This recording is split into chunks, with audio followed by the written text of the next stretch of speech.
अगला पॉइंट लिखिए, weight of an object, note करें, weight of an object, weight of an object on the moon, on the moon,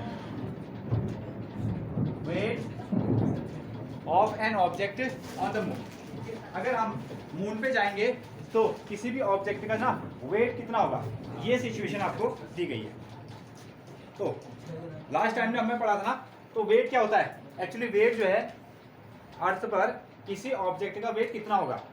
तो जैसे अगर हम क्या कर रहे हैं, अर्थ पर खड़े हैं, तो हम पर क्या किया, अर्थ ने फोर्स लगाया, which is named as gravitational force ना। तो जितने फोर्स से उसने हमको अपनी ओर खींचा है, अपनी ओर अट्रैक्ट किया है, उसी को हम क्या कहते हैं, वेट कहते हैं। यही हमने पढ़ा है, ठीक है। अच्छा, यही चीज अब सुने, अगर हम मून पर चले जाएं, अगर हम मून पर चले जाएं या किसी ऑब्जेक्ट को मून पर रखें, तो मून क्या करेगा, उस ऑब्जेक्ट को जितने फोर्स से अपनी ओर खींचेगा, वहां उसका उतना वेट कहा जाएगा। यही सिचुएशन होगी ना। तो वेट क्या है, वेट इज द फोर्स, ठीक है। वेट ही क्या है, फोर्स है। ओके, तो फोर्स का फॉर्मूला आपने देखा था।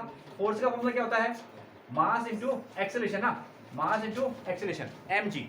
फोर्स क्या हो गया, mg, और फोर्स ही कोई हम क्या कहते हैं, वेट कहते हैं, दैट इज mg। एक तो जनरल फॉर्मूला ये बन गया सिंपली। अगर हम अर्थ पे हैं या कोई भी ऑब्जेक्ट अर्थ पे है, अर्थ क्या कर रहा है, उस पर जितना फोर्स लगाएगा उसको हम क्या कहेंगे, उसको उस ऑब्जेक्ट का वेट कहा जाएगा। उसी ऑब्जेक्ट को आप कहाँ ले चलो, मून पे ले चलो, तो मून उस ऑब्जेक्ट पे जितना फोर्स लगाएगा वो क्या होगा, मून पे उसका उतना वेट कहा जाएगा, ठीक है। अब कहानी यह है कि ना, weight of an object on the moon, हम इसको कैसे निकालें, ठीक है। तो इसके लिए हमारे पास में क्या है, लॉ ऑफ ग्रेविटेशन है, उसको हम यूज करते हैं। देखिए पहली सिचुएशन, ये हमारे पास में क्या है, अर्थ है, ध्यान दीजिएगा। ये पोर्शन हो गया आपका अर्थ, और यहाँ एक ऑब्जेक्ट रखा है, ठीक है। यहाँ एक ऑब्जेक्ट रखा है, इसको हमने नाम दिया है ऑब्जेक्ट, इसको हमने ऑब्जेक्ट रखा, ठीक है। अगेन अब सुने, दूसरी चीज, ये हो गया आपका, यहाँ ध्यान दो, ये है आपका मून, ठीक है। ये क्या हो गया आपका मून, और ये जो ऑब्जेक्ट था, इस ऑब्जेक्ट को अब हम कहाँ ले गए हैं, अब हम इसको यहाँ को ले गए हैं, कहाँ को, मून पे। यही ऑब्जेक्ट को यहाँ ले गए, ठीक है। ये हो गया आपका अर्थ, ठीक है। अर्थ पर अभी ये ऑब्जेक्ट है, ठीक है। ये अर्थ इस ऑब्जेक्ट को जितने फोर्स से खींचेगी वही उसका वेट होगा। इस ऑब्जेक्ट को पकड़ के हमने कहाँ लेके, मून पे ले गए हैं। अब मून इस ऑब्जेक्ट को जितने फोर्स से खींचेगा, इस ऑब्जेक्ट का वेट क्या, मून पर कहा जाएगा। क्लियर है, हाँ नोट करें। तो हम इसको कुछ सिंपल से नोट करते हैं। एम जो है, पहले स्मॉल एम, स्मॉल एम क्या हो गया, मास of the object, mass of the object, mass of the object, mass of the object, ठीक है। मास क्या चीज होती है, मास क्या है, नंबर ऑफ पार्टिकल। कोई भी पार्टिकल जो है जितने, सॉरी, कोई ऑब्जेक्ट जितने पार्टिकल से बनी होती है वही क्या कहलाता है, उसका मास कहलाता है।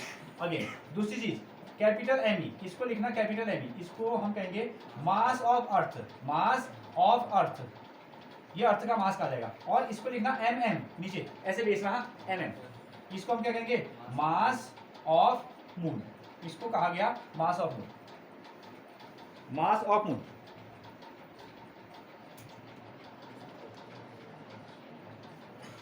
क्लियर है। अब सुने, इसको तो हमने दोनों जगह एम ही लिख दिया, इसको हमने दोनों जगह स्मॉल एम ही लिखा। क्या ये इसके साथ में न्याय हो रहा है, क्यों न्याय क्यों नहीं हो रहा है, अन्याय हो रहा, नहीं नहीं, मैं एम की बात कर रहा हूँ। इसका मास, इस ऑब्जेक्ट का मास एम, यहाँ भी एम ही है, यहाँ भी एम ही है, सही किया, क्यों, मास बदलता नहीं है, ठीक है। कोई भी जो ऑब्जेक्ट है उसको आप कहीं भी लेके चलोगे, फोर्स से बदल जाएगा, लेकिन फोर्स से बदल जाएगा, लेकिन उसका मास तो क्या रहेगा, सेम। अगर इस ऑब्जेक्ट का मास यहाँ एम है तो यहाँ भी क्या है, एम ही है। ऐसा नहीं कि यहाँ इसको हमने एम स्मॉल ही लिख दिया, ठीक है, यहाँ एम स्मॉल एम लिख दिया, ऐसा नहीं होगा।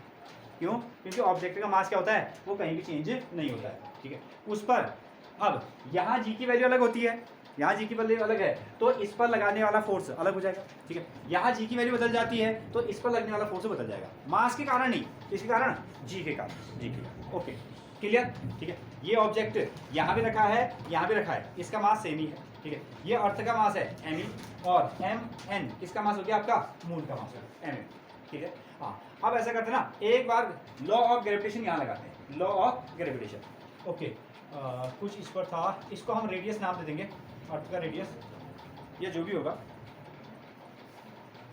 रेडियस ऑफ अर्थ भी आपको लिखना पड़ेगा। दोनों का रेडियस है ना हमारे पास में, हाँ रेडियस है।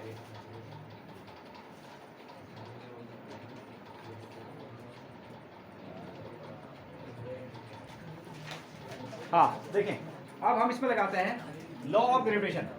नोट करें, देखो bye the law of gravitation, law of gravitation. हालांकि आपको पता है कि इसका फॉर्मूला कितना आने वाला है, ठीक है, कितना इसका वेट आएगा वो आपको पता है। मून पर क्या होता है, मून पर किसी ऑब्जेक्ट का वेट कितना आएगा, अर्थ के वेट का 1/6, नहीं आधा नहीं, 1/6, सिक्स्थ पार्ट आता ना। Weight of an object on the moon is equal to weight of the object का क्या हो जाएगा, six part of the earth, ठीक है, ऐसा आप उसको कह सकते हैं। तो by the law of gravitation कहाँ को, ऑन द अर्थ, पहले इस लॉ को हम क्या लगाते हैं, अर्थ पर लगाते हैं। तो क्या फॉर्मूला होता है, ये बन गया आपका फोर्स, ठीक है, फोर्स आया, या फोर्स को ही आप क्या कहते हो, वेट कहते हो, ध्यान दो, फोर्स को ही आप क्या कहते हो, वेट। फोर्स का फॉर्मूला हो गया F, और इसको हमने लगा दिया किस पर, मून पर। पहले चलो मून पर ले लेते हैं। फोर्स क्या हो गया आपका, मून पर, इसी को आप क्या लिखोगे, weight on moon, force on moon and weight on moon, ऐसा आप लिख सकते हो। फॉर्मूला क्या हो गया, capital G, mass of moon, और साथ में कितना, मास ऑफ ऑब्जेक्ट, और साथ में कितना, रेडियस ऑफ द मून, ये तो है फॉर्मूला, ठीक है। Force is equal to capital G m1 into m2 upon r², ये हो गया ना। तो फोर्स ही वेट है।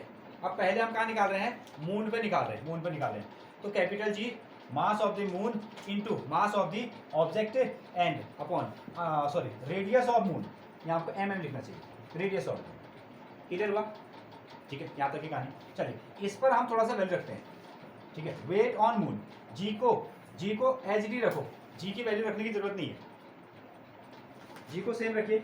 और चार्ट में ना हमको इसकी वैल्यू दी है, आपको लिखाया भी था, ये आपको याद भी होना चाहिए। मास ऑफ मून कितना है, 7.36 इंटू 10 टू द पावर कितना, 22। ये क्या आ गया, ये आ गया आपका मास ऑफ द मून, ये आया। अगेन क्या हमको उस ऑब्जेक्ट का मास पता है, देखो तो, इसका मास दिया है क्या, हमको नहीं दिया, हमने इसके लिए क्या कंसीडर किया है, m, ठीक है। इसको क्या लिखो, सिंपली m लिख दो, अपॉन रेडियस ऑफ मून कितना है, 1.74 इंटू 10 टू द पावर कितना, 6, 10 की पावर कितना आएगा, 6 आएगा, ठीक है। अगेन अगले वाले पोर्शन पर, हाँ अब सुने, यहाँ जी की वैल्यू रखने की जरूरत नहीं है, एम की वैल्यू हमारे पास में है नहीं, जी की वैल्यू तो होती है लेकिन इसको रखते नहीं है, ठीक है, हाँ, क्योंकि अभी कैंसिल आउट हो जाएगा, अभी आपको समझ में आएगा। अब हमने ना देखो जी को एज इट रखा है, small m mass of the object को एज इट रखा, इन दोनों को आपने डिवाइड कर दिया, ठीक है। इन दोनों को जब आपने डिवाइड किया तो इसका आंसर दे रहा है 2 पॉइंट कितना आएगा, ये आंसर दिया है 2.431 इंटू कितना, 31 इंटू 10 टू द पावर 10, कितना आया, 10 टू द पावर 10, ऐसा आ गया। जी एज इट इज है,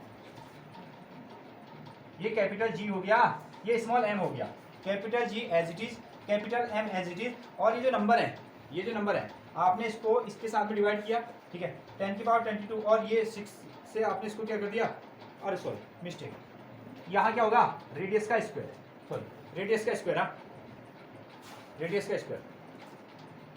ये नंबर आया ना, 7.36 को आपने किससे डिवाइड किया, 1.74 इंटू 1.74 से, ये कितने हैं, 10 की पावर 22 जीरो है, और ये कितने बन गए, 10 की पावर 12, अरे 2 बार हो रहा ना, ये स्क्वायर है, ठीक है।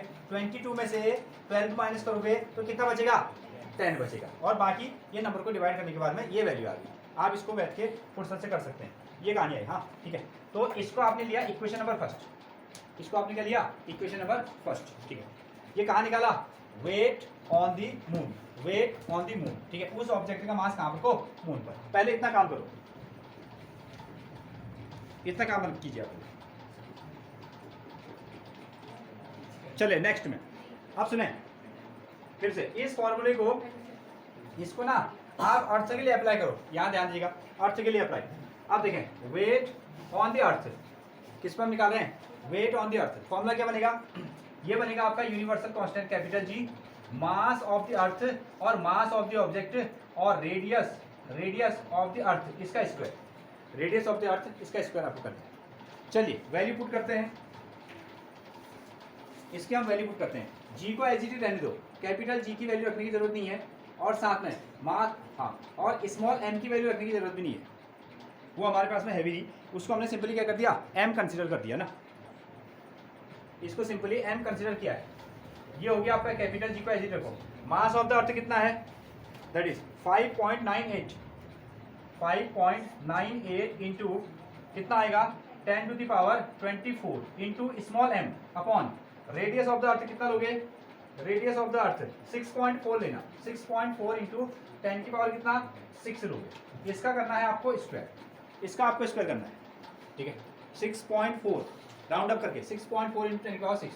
अब इसमें से क्या हो रहा है, इसमें से कैपिटल जी को एज इट रखो, स्मॉल एम को एज इट रखो। अब क्या करेंगे, देखिए अब यहाँ से ये कितना आएगा, देखो ये 10 की पावर 24 जीरोज है ना, 10 की पावर 6 का स्क्वायर करो तो कितना आएगा 10 की पावर 12 ना, 10 की पावर 6 इंटू 10 की पावर 6 कितने हो जाएंगे 10 टू दी पावर 12। 24 में से आप क्या कर लो 12 जीरो को 12 जीरो को माइनस करो, कितना बचेगा, हाँ, यानी कि इसको आप लिखने वाले हैं 10 टू दी पावर कितना 12 लिखोगे। अब क्या करेंगे 6.4 का स्क्वायर करेंगे और उससे आप 5.98 को डिवाइड करेंगे, तो देखते कितना आंसर आता है वो स्क्वायर करके। तो देखें ऐसा कर लेते हैं, इसको डिवाइड किया, सुनिए इसको डिवाइड करने के बाद में 1.474 इंटू 10 टू द पावर 11 लिया गया। ये कैसे आया, आपने 6.4 का स्क्वायर किया, 6.4 से आपने 5.98 को डिवाइड किया, तो फिर यहाँ डेसिमल का हेरफेर रहा, एक जीरो इसको दे दिया, तो कितना बचा 10 की पावर 11 जीरो। इसको आप लिखने वाले हैं इक्वेशन नंबर 2, ये बना इक्वेशन नंबर 2, ठीक है। चलिए अब इसको डिवाइड करते हैं, कहानी समझ में आई, ठीक है। यहाँ हमने इस ऑब्जेक्ट को अर्थ पर रखा और यहाँ इसका फोर्स चेक किया, फोर्स ही क्या है वेट, ठीक है। जी की वैल्यू को नहीं रखा है, एम की वैल्यू भी नहीं रखा, क्योंकि अभी हम इसको जब डिवाइड करेंगे तो कैंसिल आउट हो जाएगा, ठीक है। यही काम हमने फिर यहाँ किया, उसी ऑब्जेक्ट को कहाँ ले गए, मून पर ले गए और वहाँ फिर से उसका वेट निकाला, वही ग्रेविटेशनल फोर्स वाले से। यहाँ भी जी की वैल्यू रखी है, एम की वैल्यू नहीं रखी है, बाकी थोड़ा सा ये लेंथी कैलकुलेशन होता है, ठीक है। चलिए अब डिवाइड करने वाले किसको, इसको ऊपर रखेंगे, इसको नीचे रखेंगे, तो आंसर आएगा आपका कितना, दैट इज क्या डिवाइडिंग, इसमें लिखना dividing equation number first by equation number second, equation number first को इक्वेशन नंबर सेकंड से डिवाइड करो, तो weight on moon upon weight on earth is equal to, दोनों को डिवाइड करेंगे, ये नंबर कितना है देखो, ये हो गया आपका capital G into small M, साथ में मल्टीप्लाई करो 2.431 इंटू कितना 10 की पावर 10 अपॉन में ये वाली value capital G into small M into कितना आएगा 1.474 इंटू 10 टू द पावर कितना है 11 ना, हाँ जी और एम इसको नहीं रखा गया क्योंकि ये दोनों डिवाइड करने पर कैंसिल आउट हो जाएंगे, ये दोनों क्या हो जाएंगे डिवाइड करने पर कैंसिल आउट। बाकी हमने इन सबको मल्टीप्लाई डिवाइड किया, जब हमने इसको मल्टीप्लाई डिवाइड किया तो हमको कितना आंसर मिलता है 1/6, कितना आंसर मिलता है 1/6, ठीक है। ये पूरा पोर्शन को आपने मल्टीप्लाई डिवाइड करने के बाद में अप्रोक्सीमेटली 1/6 पोर्शन आया। अब क्या करते हैं वेट ऑन मून और ये वेट ऑन अर्थ जो है ना, इसको क्रॉस मल्टीप्लाई से इधर ले चलो, इक्वल टू कितना आया 1/6 वेट ऑन अर्थ, जो हमने एक लाइन में सीख लिया था वो इस तरीके से, ठीक है। Weight on moon is equal to weight on earth upon 6, ठीक है। अगर आप मून पे जाएंगे तो आपका वेट कितना हो जाएगा, तो जवाब है आपका वेट अर्थ के वेट का 6 गुना कम हो जाएगा। अगर आप अर्थ पे 60 किलो के हैं, अगर आप 7 किलोग्राम के हैं तो इसको डिवाइड करो किससे 6 से, तो मून पे आप कितने किलोग्राम के हो जाएंगे 60 को आप 6 से डिवाइड करोगे तो कितना 10, यहाँ आपको 10 किलो के देंगे, क्लियर है। हाँ, ये फॉर्मूला इस पॉइंट को आप हमेशा नोट करें।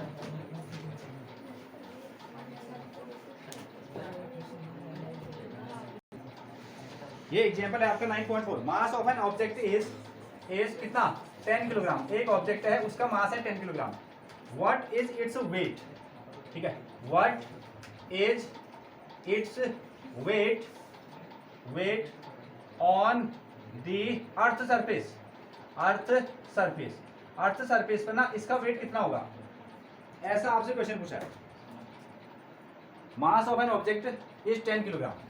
तो क्वेश्चन में आपको क्या मिल रहा है, तो फोर्स का फॉर्मूला, फोर्स क्या है, फोर्स होता है आपका m इंटू जी, और फोर्स को ही हम क्या कहते हैं, वेट कहते हैं। फोर्स को ही आप वेट कहते हो। तो वेट इक्वल कितना हो जाएगा mg। मास आपको दिया गया है, मास की वैल्यू कितनी है 10 किलोग्राम, और जी कितना लोगे, जी को लोगे आप 9.8। कितना लेने वाले हो 9.8, ये लोगे। हाँ, मास रखो 10, जी कितना आया 9.8, जी कितना आ गया 9.8। इसको मल्टीप्लाई करो, जब मल्टीप्लाई करोगे तो कितना आएगा आपका 98। ठीक है, विशेष न्यूटन। ठीक है, अब वेट ही क्या है, फोर्स है। वेट ही क्या हो गया आपका, फोर्स हो गया। तो फोर्स का यूनिट क्या होता है न्यूटन, तो वेट का यूनिट भी कितना हो गया न्यूटन। ये आपका वेट आ गया। अगेन अब इसका अगला पोर्शन वो दिया नहीं गया, लेकिन आप ऐसे बनाओ, ठीक है। वेट, अब आपसे पूछा जाता है वेट ऑन द मून, ये निकालो आप, वेट ऑन द मून निकालो। अभी आपने फॉर्मूला बनाया ना, वेट ऑन द मून निकालो। इसी को वेट पर, अर्थ पर जितना वेट होगा उसको क्या करोगे आप, डिवाइड करोगे। वेट ऑन द अर्थ पर जितना वेट होगा उसको आप 6 से डिवाइड कर दो, तो कितना आया 98 आया अपॉन 6। कितनी बार जा रहा है, ठीक है। हाँ, ये आ गया आपका 16 इंटू 6 करेंगे तो 96, बच गया कितना 2 का हो गया आपका, पॉइंट लगा तो 20, 6 3 जा, और फिर से ये आ रहा है 16.33। ठीक है, ये है न्यूटन। अगर आप अर्थ पे कितने हैं, अर्थ पे आप 98 किलो के हैं, 98 किलो के हैं ना, आपने खा पी के अपना वजन कितना बढ़ा दिया है 98 किलो। ठीक है, शतक से कितने किलोग्राम दूर है 2 किलोग्राम। और क्या हो जाएगा, जैसे ही मून पे जाएंगे तो आपका वेट का क्या हो जाएगा, फालूदा निकल जाएगा। इतनी मेहनत से जो आपने वेट बनाया था वो कितना हो गया आपका 16 किलोग्राम। तो अभी आपने बनाया भी है ना। क्वेश्चन क्या कह रहा है, example number 9.5। N object wait 10 Newton when measured on earth. जब हम उसके वेट को अर्थ पर नापते हैं तो 10 न्यूटन आता है। आपसे पूछा गया है कि अगर हम उसको मून पर नापेंगे तो कितना उसका वेट आएगा। अभी आपने पिछला क्वेश्चन बनाया भी है, सॉल्व करें। बना चुके हैं। तो weight on moon is equal to weight on earth upon कितना 6। 10 को आप 6 से डिवाइड कर दो, 1.66 न्यूटन, इतना आएगा। ठीक है, अगर आप अर्थ पे कितने हैं 10 किलोग्राम के हैं तो मून पे जाके कितने हो जाएंगे 1.6 किलोग्राम के हो जाएंगे ना। ओके, इन टेक्स्ट में एक क्वेश्चन है, what is the difference between mass of an object and weight. हाँ, इसमें आप डिफरेंशिएट कीजिए, mass of an object and weight of an object. एक और आप लिखे मास और दूसरी ओर आप लिख लीजिएगा वेट। तो वेट क्या है, नंबर ऑफ पार्टिकल्स। कोई भी ऑब्जेक्ट जो है या कोई भी बॉडी नंबर ऑफ पार्टिकल्स जो बनी है उसको आप क्या कहते हैं वेट। ठीक है, ये क्वेश्चन बनता भी आपका मास और वेट में डिफरेंशिएट कीजिए। The quantity of matter, the quantity, note कीजिए, the quantity of matter, the quantity of matter contained in a body, contained in a body, किसी बॉडी के पास में जितना मैटर है contained in a body is called mass, is called mass of the body, mass of the body, mass of the body। एक object के पास में जितना भी मैटर है, जितने मैटर से बना है उस सबको हम क्या कहते हैं, उसका मास कहते हैं। वो उस ऑब्जेक्ट का क्या है, मास है। ठीक है, अगेन द फोर्स, वेट में क्या आएगा, द फोर्स विद विच, ठीक है, the earth attracts any body, किसी बॉडी को अर्थ जिस फोर्स से अट्रैक्ट करती है, the force with which the earth attracts any body is called its weight, वो क्या कहा जाएगा, उसका वेट कहा जाएगा। ठीक है, फोर्स किसी ऑब्जेक्ट को, सॉरी अर्थ किसी ऑब्जेक्ट को जितने फोर्स से खींचती है उसको उसका वेट कहते हैं। और दूसरी ओर मास क्या है, कोई भी ऑब्जेक्ट जितने मैटर से बना हुआ है, जितने उसके पास में पार्टिकल्स हैं, ठीक है, जितने पार्टिकल हैं उसी को हम उसका मास कहते हैं। अगला पॉइंट, ठीक है, इसका ऐसा यूनिट, ऐसे आप पॉइंट बना सकते हैं, इसका जो ऐसा यूनिट होता है ना, मतलब कि मास को हम किस में नापते हैं, हाँ हम इसको किलोग्राम में मेजर करते हैं, और इसको जो वेट है ना उसका ऐसा यूनिट, हाँ इसको हम किस में मेजर करते हैं, तो जवाब है न्यूटन में हम इसको मेजर करते हैं, कैपिटल एन, न्यूटन में हम इसको मेजर करते हैं। ये मतलब हो गया ना। और ये कैसा है, ये कांस्टेंट है, ये कैसा है, कांस्टेंट एवरीवेयर। अगर आप कहीं भी हो ना, अगर आप अर्थ पे हैं, अगर आप मून पे हैं, किसी प्लैनेट पर जाएंगे तो आपका मास कैसा होगा, कांस्टेंट होगा, चेंज नहीं होगा। ठीक है, लेकिन इट इज वेरिएबल, ऐसा लिख दो, इट इज वेरिएबल, वेरिएबल। लेकिन वेट कैसा है, वेट आपका वेरिएबल है, वो बदलता जाता है। ठीक है, अगेन ये कैसी क्वांटिटी है, ये आपकी स्केलर क्वांटिटी है। मास कैसी क्वांटिटी है, मास जो है स्केलर क्वांटिटी है। और वेट कैसी क्वांटिटी है, ये आपकी वेक्टर क्वांटिटी है, वेक्टर क्वांटिटी। वेट जो होगी आपकी वेक्टर क्वांटिटी, क्योंकि मास के पास में कोई डायरेक्शन नहीं है और वेट के पास में क्या है, डायरेक्शन है। क्यों, क्योंकि अर्थ ना उसको अपनी ओर खींच रही है, एक पर्टिकुलर नीचे की ओर खींच रही है, उसके बाद डायरेक्शन है, इसलिए वेक्टर क्वांटिटी है। ठीक है, हाँ तो mass of the body, mass of the body never be zero ना, never be zero, never be zero, कभी भी किसी, सुने, mass of the body never be zero, never be zero, कभी भी किसी भी ऑब्जेक्ट का, किसी बॉडी का मास क्या हो सकता है, जीरो नहीं हो सकता। लेकिन क्या हो सकता है, वेट कैन बी जीरो, जो इसका वेट है ना, वेट कैन बी जीरो। हमने डिस्कशन भी किया था, क्या वेट जीरो हो सकता है, हाँ, क्योंकि जी की वैल्यू जीरो होगी तो वेट भी क्या हो जाएगा, जीरो। और कहाँ कहाँ होता है, अगर आप क्या करते हैं, अर्थ सरफेस से ऊपर निकल जाते हैं तो वहां भी क्या होगी, आपका वेट की वैल्यू जीरो दिखाई देती है। अगर आप अर्थ के सेंटर में चले गए, अर्थ के सेंटर में चले गए, वहां आपको जी की वैल्यू कितनी है, जीरो है, तो वहां भी आपका वेट कैसा दिखाई देगा, जीरो दिखाई देगा। और बाकी वेरी करता रहता है।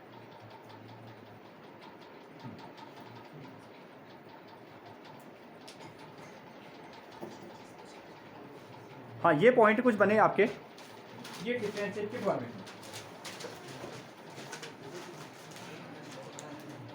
इतना आप नोट करें।